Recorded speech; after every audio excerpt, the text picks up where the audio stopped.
President Donald J. Trump was at the Museum of the Bible in Washington, D.C. on Monday to address the White House Religious Liberty Commission. He gave a nearly 1-hour speech emphasizing America's Christian roots, rolling out a bunch of different policies he's endorsing, and also bringing people who have actually suffered under progressive policies, people who have been marginalized for their faith, censored or shut down. He invited them up to the podium to tell their own stories. And so we're going to get into some clips of the speech. It was a significant speech for a bunch of reasons, but what's always interesting when Donald Trump addresses religious crowds is that Donald Trump himself is not religious at all. And so the benefit you get for having Donald Trump show up is that he's the president of the United States. And by virtue of being the president, this lends a lot of credibility and it lends a lot of importance to your event to have him show up. The downside, of course, is that Donald Trump is still Donald Trump, and you literally don't know what he's going to say when he's giving his speech. His speeches are always packed with all kinds of different asides and random stories, and Donald Trump himself doesn't usually know what he's going to say until he takes the stage. And so throughout the nearly 1-hour speech, he talked about the rigged election. He told a bunch of strange stories about what a great builder he is. He referred to Governor Gavin Newsom of California as Gavin Newscum, which didn't get a lot of chuckles from the clergy that were present. He did, of course, quite a bit of bragging and slipped in a few swear words as well. He also referred pretty consistently to Pastor Paula White. Pastor Paula White is the closest thing Donald Trump has to a personal pastor, and I think it's just really important to note that she is a crazy prosperity gospel female preacher who has done some truly insane things on stage, and a lot of what she says is objectively dangerous. And so this person that Trump is referring to, Paula White, she is not good news, but of course where Trump goes, especially when it comes to religious liberty, Paula White goes as well. But there was a lot of aspects of the speech that were worth admiring and are definitely worth keeping track of, especially since this speech at the Museum of the Bible is one of the most talked about speeches that Trump has given in quite a while. So let's run a few clips. We are one nation under God, and we always will be.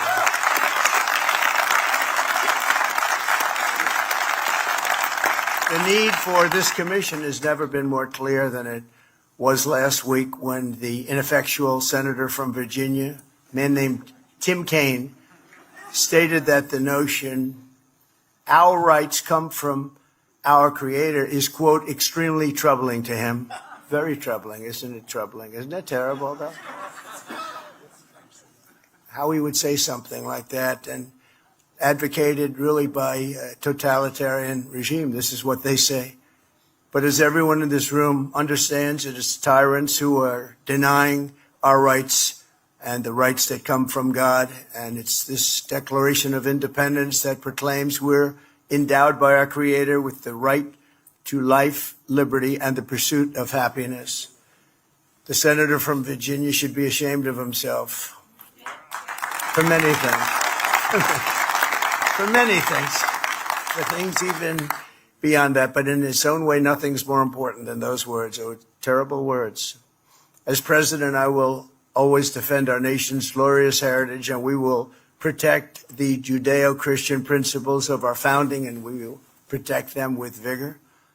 So a few things about that clip. So responding to Tim Kaine was definitely important because Tim Kaine, for those of you who missed this last week, in the Senate, he actually talked about how dangerous it was to assert that our rights come from our Creator. And he said that kind of worldview was worthy of the theocracy of Iran or some other religiously oppressive regime, not the United States. And he was immediately corrected by senators like Ted Cruz and everybody else on the internet who pointed out that America's founding documents don't just say that rights proceed from a Creator. It says we hold these truths to be self-evident that all men are created equal.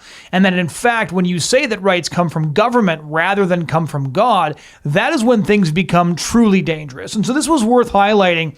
Of course, the story got kind of clouded because Trump is genuinely a speechwriter's nightmare. He always has all kinds of asides. He responds to how the crowd is responding. So if they laugh, he'll add 3 times really bad, right? Just awful, just terrible words there. At the very end, too, he talked about always defending the Judeo-Christian principles of our founding.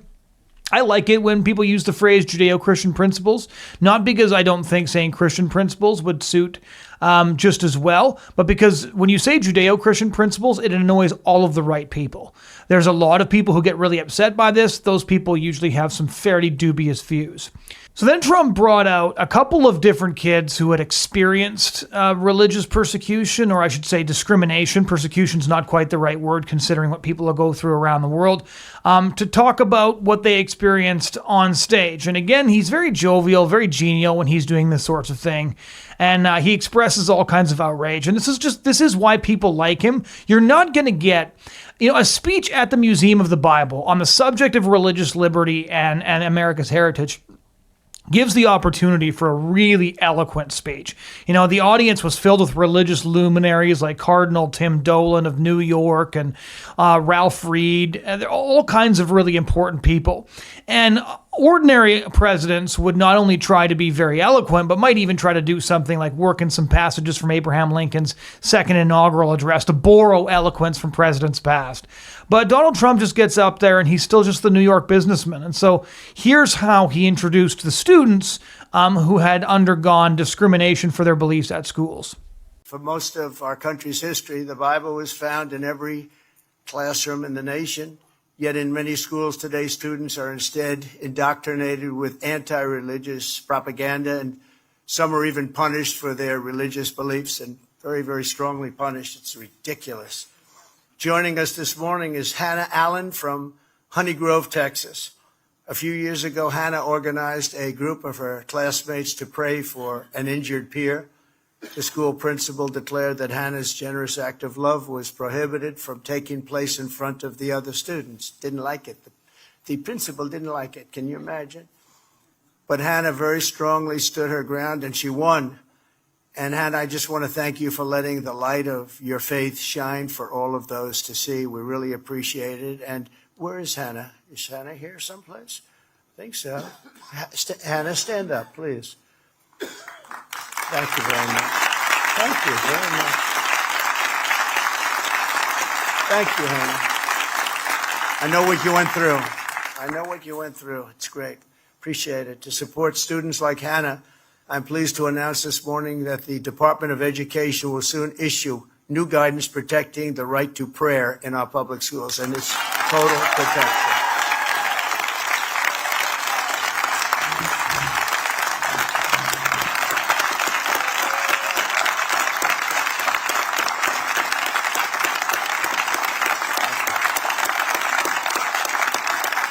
Thank you, Hannah. Great job. See what you did, Hannah? Who knew?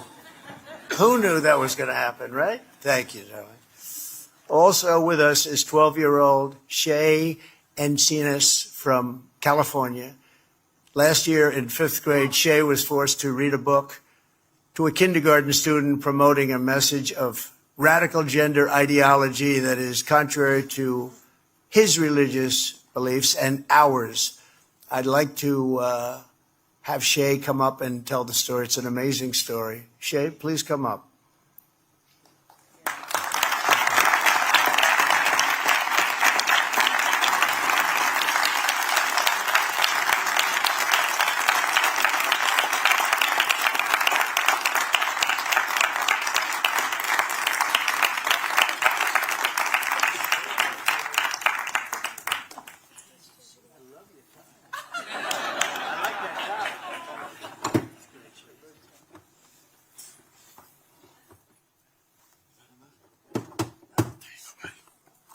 Thank you again, Mr. President. Hi, I'm Shay Encinas. I've been a Christian my whole life, and Jesus means everything to me. When I was in 5th grade, my school forced me to teach my kindergarten buddy about changing his gender using a book called My Shadow is Pink. The book said you can choose your gender based on feelings instead of how God made us. I knew this was not right, but I was afraid of getting in trouble. After my family spoke up, the school treated us badly, and kids started bullying me and my brother because of our faith. And the school did nothing to stop it. It hurt a lot, but I kept trusting God. I believe kids like me should be able to live our faith at school without being forced to go against what we believe. I hope no other family has to go through what mine did. Thank you. So that was just a great little speech. It's one of the things that I do really appreciate about the Trump administration is they're constantly willing to platform people and to shine a light on stories that no previous administration would have. The George W. Bush administration did quite well on this, on the abortion issue in particular, when they signed a ban on embryonic stem cell research. They actually filled the room for the signing of the legislation with moms holding babies who had been born through embryo adoption. So there is precedent for this, but Donald Trump has definitely been really good at highlighting stories like this. And it's interesting because Democratic presidents would always bring up some, trans-identifying child or some LGBT activist. And now what we see is an administration doing precisely the opposite. And that's been really cool to see. And so, of course, Donald Trump always seems to enjoy it when these kids show up. So he thanks them quite profusely, and then he has some funny comments to make on what the Trump administration is doing to combat gender ideology in schools. And again, the executive orders the Trump administration has passed have been great, but he just can't help himself, even though he's making a pretty solemn speech, supposedly at the Museum of the Bible. He can't help poking fun of all of his enemies and making a bunch of jokes along the way. Thank you, Shay. Great job. That was delivered well, wasn't it?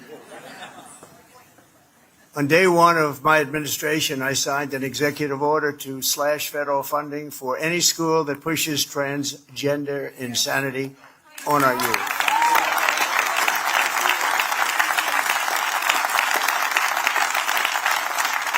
We also banned the chemical and surgical mutilation of our children.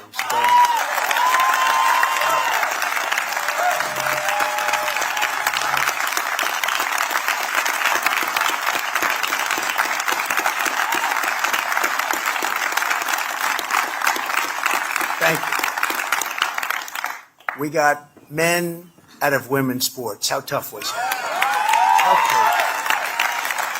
But could you imagine, seriously, I'm just thinking to myself, transgender for everybody, men playing in women's sports, all of the different things we talk about, it's insane. And if you were here 15, 20 years ago, and if somebody made a speech about transgender for everyone, I always say transgender because for everyone.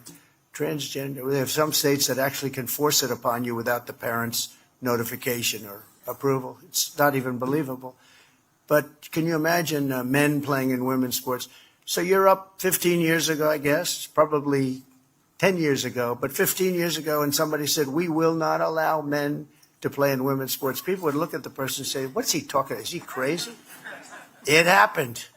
And not only that, the Democrats don't want to give it up. I watched a congressman fighting like crazy this weekend for men having the right to play in women's sports. And they don't understand. But I don't want to really fight them on that. I tell all the Republicans, let them go. Let them go. Just bring it up about a week before the election. Because you don't want to talk about it. But they say it's an 80-20 issue. I say, Dan, it's a 97-3 issue. Okay?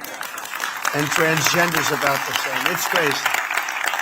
It's sort of a crazy thing. It's a world gone wrong, just a world gone wrong. And I made the official policy of the United States government that there are only two genders. You're going to hate this. Male and female. So there's actually a bunch of really interesting things in that clip, right? So it's just Trump riffing. He mentions the executive orders he signed on gender and transgenderism, and then he starts riffing. But what he says is if 15, 20 years ago, you had been at the Museum of the Bible or some important place giving a speech, and you said we're going to keep men out of women's sports, they would have looked at you like you were nuts. And this is 100% true. And earlier this month, this is an important point to bring up, Malcolm Gladwell, the New York Times best-selling author and sociologist, he wrote The Tipping Point and a bunch of other famous books, went on a podcast and admitted that he had only supported the idea of trans-identifying men in women's sports, that he had only backed a bunch of the trans agenda because he felt, his words, cowed into doing so. And I've been saying now for almost 10 years in columns on this podcast, even in radio commentary, most of these people do not believe the stuff they're saying. Because at the end of the day, most of these people are just too old to have woken up one day and said, actually, there's 72 genders. If you had told Joe Biden in 1990 that in 2022, he would be defending sex changes for children. He would have called you a liar, and he would have meant it. If you had told Bill Clinton in 1994 that the civil rights issue his wife would be campaigning on when she was running for president in 2016 was rights for transgender people, which means trans-identifying men in women's sports and things like that, he would have been like, you're insane. I just signed the Defense of Marriage Act. You've got to be kidding me. And so many people signed on to gender ideology without ever embracing its premises. And as the herd turns, you're going to see a lot of people do what Malcolm Gladwell just did, which is they're going to come out and say, yeah, we never believed this stuff anyways. We never really believed there were 72 genders. We never really believed that trans-identifying men should be able to play in female sports. We never believed that stuff, but the Rainbow Mafia made us say it. And there's two ways to look at this. One, it's good when people like Malcolm Gladwell come out and publicly admit they were wrong. That's a good thing. But two, what it means is that for 10 years, while people lost their jobs and got canceled and got persecuted for refusing to play along, the really important people at the top with massive audiences and prestigious jobs were saying nothing all this time. And they're going to come out the other end of it. Oh, they're only going to speak out when it's finally safe to do so, when it's professionally safe to do so, and they're going to be fine. And so Trump's right. It really is kind of crazy. And he's sort of musing on his own point that he's just made and saying, can you imagine? And I think that most of the people who advocated for this stuff at the very top don't actually believe it. They're just going along with it because they've been told that the T came after LGB, and that's what's going on. And so from there, Donald Trump actually goes on to talk about the weaponization of law enforcement against pro-life activists, which obviously is an issue that's very important to me. And it was one of the most encouraging things he did right out of the gate when he was inaugurated as president. But upon taking office, I also ended the weaponization of law enforcement against religious believers and pardoned the pro-life activists thrown in jail by Joe Biden for saying that. And, you know, people don't realize about the Biden administration. It was a very mean administration. He's a mean guy, actually. Not a smart guy, never was, but he was a mean guy. No, he was a mean guy. And he knew enough about what was going on. He wasn't like some of the people that surrounded him on the beautiful Resolute desk in the Oval Office. They were stone cold mean. But Joe Biden and the Biden, they were mean people. So I guarantee you that was not in the speech, on the teleprompter, or on his notes, his big riff on Joe Biden being mean. And it's kind of funny. This is sort of the juvenile way Trump often talks, but he's not wrong either. Is the Biden administration attempted to extract a pound of flesh at all costs. They were charging pro-lifers with, a version of like racketeering charges. They were doing whatever they could to put elderly grandmothers in federal prison. I've interviewed some of the people and what they went through, and it's pretty unbelievable. And again, it is always hard. I think that's the kind of the joke that he's making there. Like, he knew enough about what was going on because we now know he wasn't making a lot of the decisions. And so did Biden personally sign off on it? Who knows? But the people he surrounded himself with were hardcore progressives. And so those progressives tried to ensure that the federal government had a fundamentally anti-Christian bias. And Trump addresses that later in the speech. And again, I think this is quite an important point worth making. And it's not a point we've heard a president make before.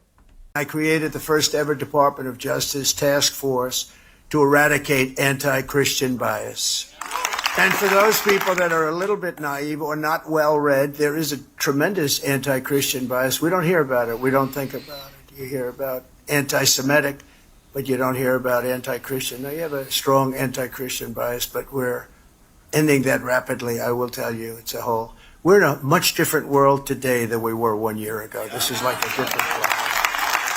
So I had to include that clip because my book that was published last year is called How We Got Here, a guide to our anti-Christian culture. So I really felt like Trump and the president, emphasizing that we do have an anti-Christian culture, I thought was a nice and unintended endorsement for the thesis of the book. And so with that, I want to jump to the end here. He thanks a lot of people. He does a riff on a few other different things. He spends a good 10 minutes talking about how he's going to beautify Washington, D.C. because he's a great builder and everybody else is a terrible builder and he's going to make it really beautiful. He even goes onto a sideline for a bit about potholes and tent cities and stuff like that. And it's like, I'm still scrolling here through this speech. That's how long he talked about it. But then he invites up the Secretary of Housing and Urban Development, Scott Turner, to talk about a new prayer initiative leading up to the 250th anniversary of the founding of the United States. And so here's a clip from that speech. There was a lot of really good aspects to it, and the initiative itself, I think, is a very positive one. It's more initiatives like that from the federal government would be very welcome. And you can call it virtue signaling, and fair enough, but I still think it's important. Today, more than 70 major faith organizations and churches have joined together to participate in what we're calling America Prays. In fact, many of you are here today, including leaders from Pray.com, Hallow, the National Religious Broadcasters, the Faith and Freedom Coalition, Intercessors for America, and many, many others are here with us. And I want to take a moment. If you are here today and you have joined this faith movement, America Prays, please stand. If you're here this morning, please, if you're here, stand and let us see you. Amen. Amen. Thank you. Well, together, we have our simple proposition. Think about this. What if 1 million people prayed for our country every single week between now and next July 4th? More specifically, what if believers all across this great nation got together with 10 people, friends, family members, colleagues, work associates, 10 people each week to pray for our country and for our fellow citizens? Let that sink in. 1 million people every single week, 10 people getting together to pray for our country and for her citizens. Think about the miracles that would take place over the next year. Think about the transformation that you and I could witness in communities all across the land. Sons returning to their fathers, daughters returning to their mothers, families coming back together. And so then I want to jump to a little story that Turner tells about the founding of the United States. And this is just a point worth mentioning very briefly. There's been a huge effort, especially over the last 50 years, to emphasize that the founders were not Christian. This is not actually the case. America did have a Christian founding. There's a great book by Mark David Hall on America's Christian founding that really emphasizes this. The idea that George Washington, for example, was some sort of vague deist is not in fact the case. There's a book called Sacred Fire. It's a big, whopping, thick book that really details his own religious convictions and why he went to church and what his beliefs actually were. And George Washington was a traditional Anglican Christian, for example. And so the idea that America did not have a Christian founding is fundamentally historically accurate, and the inaccurate version of American history, which really focuses on the idea that America was just a product of the Enlightenment, is done for the explicit purpose of attempting to do the sorts of things the Trump administration has been pushing back against, like banning prayer in schools. And so here's Turner with a little anecdote from the founding of the United States. We're a nation that has always believed in the power of prayer. During the Constitutional Convention, when our founding fathers, and many of you know this, were discussing the formation of our country, Benjamin Franklin stopped the debate and asked the delegates to pray for guidance from the Lord God Almighty. He famously said, "If a sparrow cannot fall to the ground without his notice, is it probable that an empire can rise without his aid?" How many are grateful that God put that on the heart of Benjamin Franklin on that day? Prayer brings restoration. It rebuilds what has been broken. It ignites an indescribable power of hope within you and within me. It's a light that's felt by all of those in whom we intercede and pray for. And you've all heard faith leaders across the country quote 2 Chronicles 7:14, which says, "If my people who are called by my name will humble themselves and pray and seek my face and turn from their wicked ways, then I will hear from heaven and I will forgive their sins and will heal their land." So this was a really great event. Again, it was Trump's rambling signature style, but the policies that he announced were all very welcome policies. The America Prays initiative is obviously a very, very good initiative. And there is something, I think, quite moving about watching a government pay homage to America's Christian founding and try in their own imperfect way to carry that founding on and to protect the religious beliefs that gave rise to that founding. Thank you so much for joining us this week. If you enjoyed this episode, please do share it around, like it, drop a comment to join the conversation. And as always, please do subscribe to the show and you can get each episode delivered to you. Thanks once again.